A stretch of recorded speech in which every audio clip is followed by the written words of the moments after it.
Scott, Yeah. was it a tough team to pick? What did you wrestle with as you settled on your group this week? And obviously injuries, the reaction to the injuries were apparent. Yeah, you'll see there's a balance of combinations. Guys that played well last week and a little bit of continuity, but also some skill sets for this weekend. Obviously, Leroy Carter gets a go on the wing, and we keep D-Mac at fullback, so Will can play on the other wing, which gives us really good backfield coverage. And we know that it's going to come again, the aerial battle, and it's a great balance. And the other tough one's probably the loose forwards. There's some really good performances there, but we've got a couple of guys that we could have easily picked for this test match.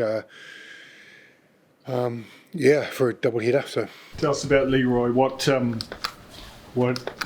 sort of compelled you to look at him this week when I guess you did have some other options? He's trained incredibly well. He complements that back three. He's great at the kick chase, extremely quick, and his work rate is good as they come. So we're excited by it. Yeah, he'll give us really good balance.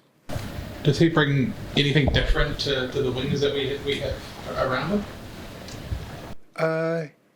Look, he's about that big, and he's fast, and he's got some great hops. And he competes. We just think it's a great opportunity for him this weekend. He's been superb for us at training and had a great year, and now's his time. And he's obviously come through the 7 system. How good is it to see that pathway, shifting over to 15s as well? Yeah, it's not uncommon. You look at the French with Villiers and Cheslin, Arendez, and a lot of the 7s players are coming through even for Australia, so it's definitely an avenue. They come back, and as you know, there's not a massive amount of kicking in 7s. There's a lot of passing and running and great defence. So look, he's filled that skill set that's required over this super season. Scott, there was so much talk of records and history in Auckland. Yeah. Having won that game, does it feel like there's a little bit of a cloak that's been lifted and that you can play with a little bit more freedom with that one out of the way? South Africans have beaten us twice. The last time, 2 times we've played here, so that's another record you've got to be mindful of. In our preparation, and our focus has been on getting back to the capital and keeping our form. We've got to improve. We know that with these double heavers, you've got to improve week to week. We've learnt that just recently. So our focus has been on a performance that we're proud of here. I know you focusing on yourselves. Were you surprised at the number of changes that the Springboks have made in their back division? Surprised by Ruszy. I think that's the first thing. You don't get surprised by him. You wait what comes out, and you know he's picked that team to win it. They've picked those teams for those players for their strengths. So we're aware of their strengths. And then you go back to your own, and what's going to be required for us to win this test match. But there's a little bit of method behind it all. What pleased you most technically about your performance last weekend? Technically, probably the physicality. After the mindset that we had, both teams went toe-to-toe, didn't they? There was the physicality side of it, but just to execute the opportunities that we did have and be disciplined enough at the end of the game to create opportunities to close it out. Can you explain the decision to drop Rico from the 23? We've given another player an opportunity. My job's to build depth in the team, and it's Leroy's chance. And with Noah fit, what was the reason for him coming in? Because Finley had a good game last weekend. Yeah, Noah's a great athlete, and he's come back in good condition. Would be the best thing for him just to start the test and with Finn to finish. Was Leroy on the radar at all 12 months ago? 12 months? Yeah, or just like last year before he decided to commit to Super Rugby. Was he a player that the All Blacks at all were considering? We knew he was there. We knew from his NPC form, and he could play a few positions, and because he could, can cover midfield and wing and halfback. And we thought as soon as he committed to, sign for Super and he wanted to get through the World Cup, the Olympics, and make that decision, we thought here we go. We're going to have a look. He's got a point of difference. And given his experience on those big events, does he provide a point of difference to some of the other newcomers? Does he feel like someone who is further ahead than them, just in terms of dealing with the pressure of playing on the world stage in any way?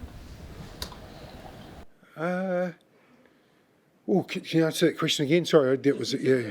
So he's a newcomer making his test debut, but does he bring a point of difference to other newcomers because he's got that experience of playing on the world? Oh yeah, look, he's been real. He's mature. He's 26, 27. So he's had some hard knocks. He's, like I said, he's played some big games, some big events with the Sevens, and then he comes into this with, you'll get to have a chat to him and ask him himself, but he goes by his work, and training well is part of our selection policy, and he's done that. So, like all the players that we've picked, we believe he'll step up. Have there been any lessons this week between how you've approached the second test, given what happened between Cordoba and Buenos Aires, just how you approached that game? Have you taken any lessons out of that two-match swing?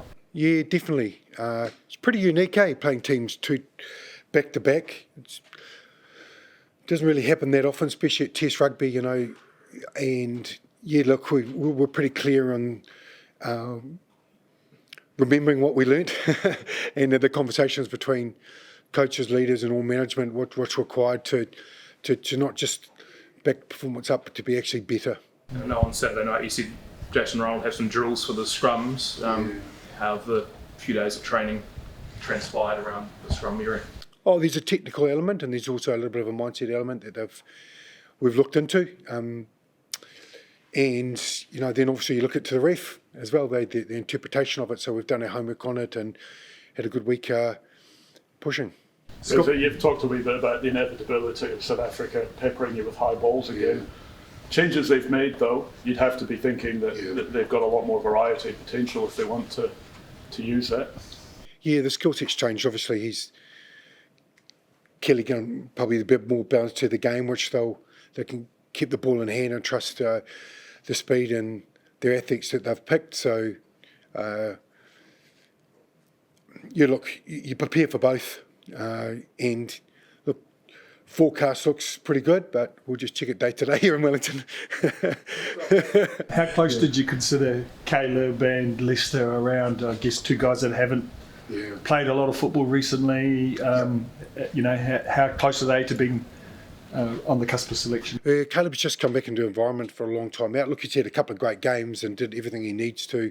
Turned up on late on Monday, and we just felt the best thing for him is just get his feet underneath him and have a good training week. And obviously Leicester's played a lot of midfield over in Toulon, and we just felt the balance for this week is someone that's been in with the group for a long period of time, and they're close calls, those. What do you want to see from Rico? I mean, obviously he's a guy that's been a regular starter for the All Blacks for a while. He's now missed out on the 23. What's his, from a coach's point of view, what's his next move that you want to see? Yeah, look, Rico, there'll be a lot of one-on-one technical stuff that every player has to grow in their game. And we've obviously gave him a crack at wing. His work ethic, his work off the ball has been incredible, and there'll be a few touches that we need to improve, which he's well aware of. Scott, you touched on Leroy and obviously how quick and explosive he is. We know what Will Jordan and D-Mac can offer. Can you just talk about, I guess, the excitement and the dynamic of the back three this week? Yeah, it was, with D-Mac coming on early on into the test match, gave us a really good balance, gave us ability to have two or three pivots on the pitch, and it also allowed us, Will Jordan to play a little bit differently. So, and obviously with Ruben coming off the bench, gives us a really good balance. We still think it'll be an aerial game, but we've still got a lot of speed and finishes, which South Africa have as well. So, it's a good balance for us. Okay, thank you everyone. Cheers.